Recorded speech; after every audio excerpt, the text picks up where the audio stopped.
আসসালামু আলাইকুম রহমতুল্লাহ হামিদ ও মুসাল্লি ও মুসাদ্দাম আবাদ। সম্মানিত দিনী ভাই এবং বোনেরা, আপনাদের সকলকে আন্তরিক অভিনন্দন মোবারকবাদ জানাচ্ছি আমাদের অফিসিয়াল ইউটিউব চ্যানেল পিওর দাওয়া অফিসিয়াল ইউটিউব চ্যানেলের পক্ষ থেকে। দিনী ভাই এবং বোনেরা, আমরা আজকে গুরুত্বপূর্ণ একটা বিষয়ে কথা শুনবেন ইনশাআল্লাহ বিজনিল্লাহ।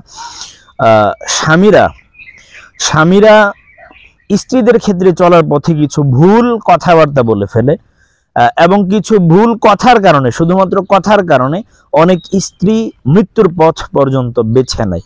আমরা সম্প্রতি রিসেন্টলি আমরা দেখি অনেক স্বামীর অত্যাচারে বা কথা মেনে নিতে না পেরে অনেক স্ত্রী সুইসাইড, আত্মহত্যার পথ পর্যন্ত বেছে নিয়েছে, যদিও এটা আসলে শরীয়ত সিদ্ধ নয়। এখানে গুরুত্বপূর্ণ একটা বিষয় আছে।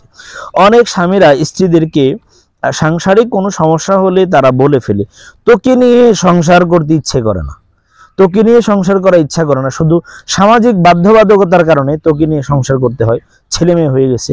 এই সমস্ত কথা স্বামীরা বারংবার স্ত্রীদেরকে বলতে থাকে। আর এই কথাটা বলার দ্বারা স্ত্রীর মনোমস্তিষ্কে অনেক বেশি প্রভাব ফেলে এবং আঘাত করে।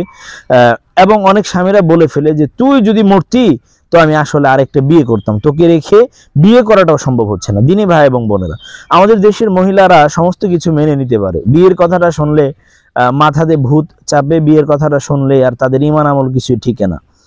বিয়ের কথা কোনো স্বামী যদি বলে যে মনে চাই তোকে রেখে আরেকটা বিয়ে করি, এই কথা শুনলে দেখবেন অনেক ক্ষেত্রে স্ত্রীরা অনেক বেশি কষ্ট পায় এবং অনেক ঘরের ভেতরে অনেক ঝামেলা বাজিয়ে দেয়, সংসারে অনেক সমস্যার সৃষ্টি করে। এই সমস্ত কাজগুলো আমাদের বোনেরা করে, কিন্তু এই সমস্ত কাজের জন্য আমরা কিন্তু অন্যতম দায়ী। কারণ আমরা এই কথাগুলো কেন বলি? একজন স্ত্রীর সাথে সংসার করার ক্ষেত্রে এই কথাগুলো আমরা কখনো বলবো না। স্বামীর এই কথাগুলোর কারণে, যে মনে চাই তোকে রেখে বিয়ে করি, তুই মরলে আরেকটা বিয়ে করতাম, এই সমস্ত কথা বলার দ্বারা একজন স্ত্রী কিন্তু মরণের পথ পর্যন্ত বেছে নিতে পারে।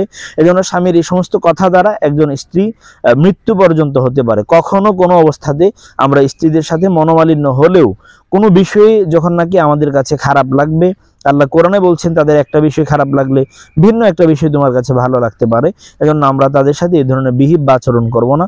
আল্লাহ আমাদেরকে সঠিক বুঝদান করুন, আমিন।